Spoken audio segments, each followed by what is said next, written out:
turns out that Mizkif, and I don't know if I'm pronouncing that name correctly. I don't care. I think has so. been very how should I put it? Typical, and I hate using that word. But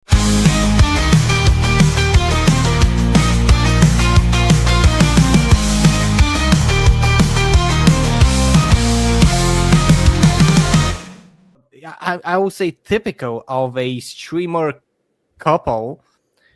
He's being typical in his behavior towards his ex, who is Emiru, because we have seen that topic a lot of times already. A lot of time, different people, different situations throughout the years. We have seen it happening over and over again. You have abuse, you have it being covered up because of appearances, you have it being covered up because you don't want to worsen the situation, and you know how that can happen, especially if you're being constantly threatened or abused mentally and sometimes physically. That's kind of what happened with Mizkif, and there are several clips out there that I can actually showcase. One of them is... Well, Mizkif is actually a very interesting example because this is a guy who has been a prominent Twitch streamer for years, folks. Yes. This is someone who has been at the top of his class in live streaming for a long time, and you don't stay at the top without throwing people under the bus. I don't care if you're a good person, a bad person, or if you're an evil person. In order to stay at the top of any industry, you got to stab a few backs and throw a few people under the bus, not just to protect your interests, but the interests of the community around you. Jose could tell you a lot more about, the Rumble mindset, but Twitch has always had a history of this.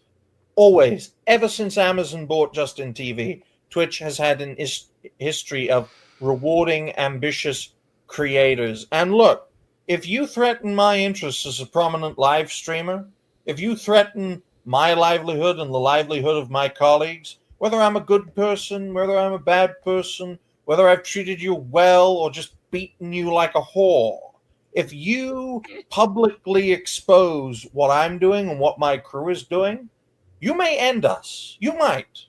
You might not, but you might. But I will make damn fucking sure I end your career if it's the last thing I do. And it's a sad mindset to have, folks. It is, but that's the world we unfortunately live in, and that's why most streamers, especially on Twitch, are like, look, don't tell anyone about this. We'll give you a big promotion. We'll put you front page on Twitch. You get lots of support, get lots of bits and primes and all that bollocks. And maybe you could go to an award show or two and collect a nice reward. And everyone can smile and wave and have a good time. Just don't tell anybody. Because if you do, I'll ruin you. Go ahead, Helzo. Well, I'll be right back, guys. Okay, that's fine. No That's fine. The thing about this topic is, and as I said, it's become way too common. And you know about Emiru. Emiru already was in a bit of a situation at TwitchCon, which was the other failure of TwitchCon to provide any sort of security here, and we saw what that happened. And now I think that actually, if I am to be honest, this is what prompted her to kind of go that way and lay out everything out there and just refuse to hide anything and save face, because I think Emiru realized that companies like Twitch and people out there on Twitch and connected, that they're not gonna stand by her. They're just gonna stand by her success, and they will not care if anything happens to her or at her and what happens to her behind the scenes, as long as she continues pumping out content.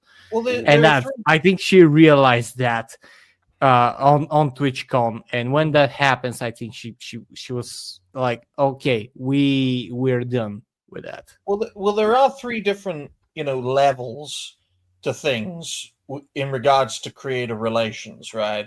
There's hostile, neutral, and supportive, right? And most people are either one or the other, right? when you start off interacting with someone who's usually neutral, then if it goes well, it becomes supportive. But if you collaborate too often, you'll eventually hate each other and it'll turn hostile. That is the nature of what we do. You hang around someone too long, you'll eventually want to kill them. My mentor taught me that very, very well. Because it doesn't take much to go from supportive to hostile, folks. Right? It may stay in neutral because if they go hostile, all hell could fucking break loose.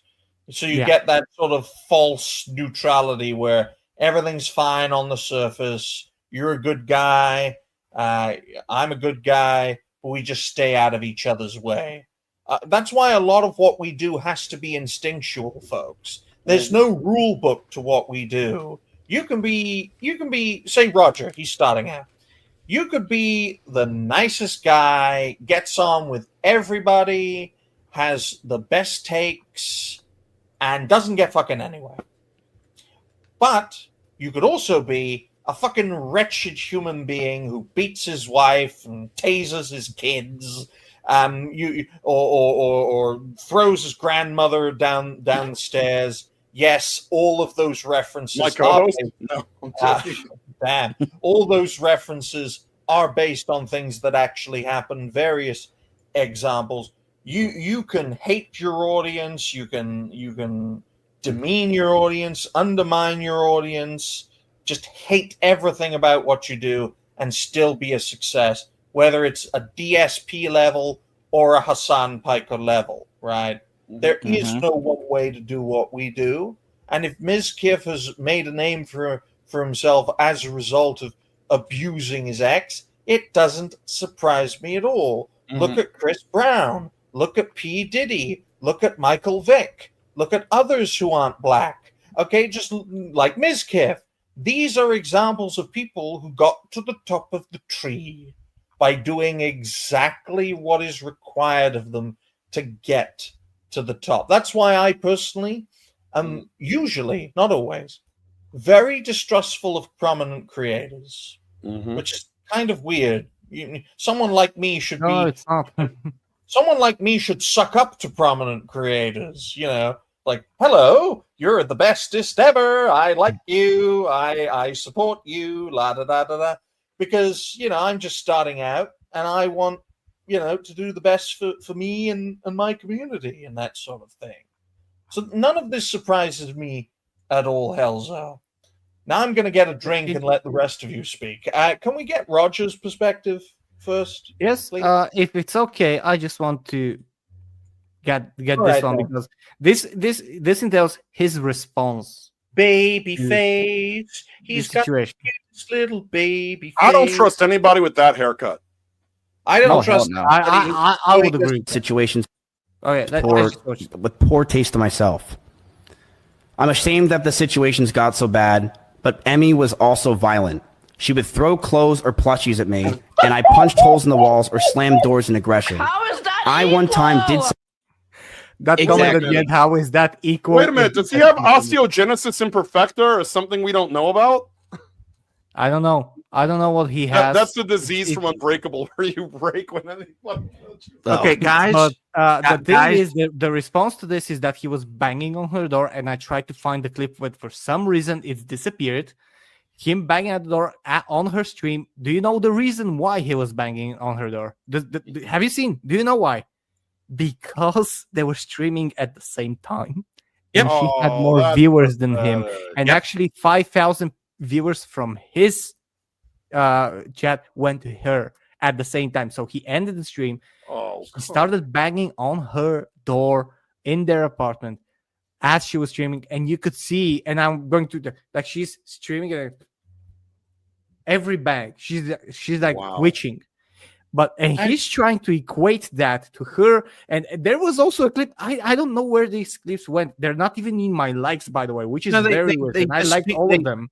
They deliberately, and sorry to interrupt you, Helzo, because I was supposed to get a drink. But first of all, guys, right, never trust a guy who looks the same, absolutely the same over a 10-year period. That is a definite red flag. I'm looking at you, Smash. What's your skincare routine? There's no way someone can look the same for 10 years. Second of all, right here, right now, Helzo, you've been in this game long enough. You know why those clips disappeared. You know. But the fact is that the weird thing is that I liked them, and you know that you have a like section on X that you can see what you liked, and it's not there. The thing is that what she was doing with the plushie, she was like, hey, she was like just gently hitting him, and he equates that to him being absolutely a violent, abhorrent piece of filth, punching holes through the wall, trying to control her. And a lot of this might be alleged. You can say that it's alleged because there's no actual video of some of these things.